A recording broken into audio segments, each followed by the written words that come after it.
पतिं सुरगुरुं वन्दे जगत्कारणं वन्दे पन्नगभूषणं मृगधरं वन्दे पशूनां पतिं वन्दे सूर्यशशाङ्कवहिनयनं वन्दे मुकुन्दप्रियं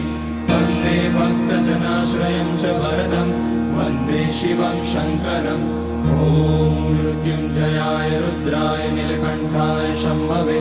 अमृतेशाय शर्वाय महादेवाय ते नमः। नमस्तेस्तु भगवन् विश्वेश्वराय महादेवाय त्र्यम्बकाय त्रिपुरान्तकाय त्रिकाग्निकालाय कालाग्निरुद्राय नीलकण्ठाय मृत्युञ्जयाय सर्वेश्वराय सदाशिवाय श्रीमान् महादेवाय नमः। ॐ नमः शम्भवाय च मयोभवाय च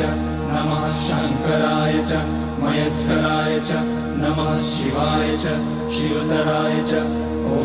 त्र्यम्बकं यजामहे सुगन्धिं पुष्टिवर्धनम् उर्वारुकमिव बन्धनान् मृत्योर्मुक्ष्यमामृतात् नागेन्द्रहाराय त्रिलोचनाय भस्माकराय महेश्वराय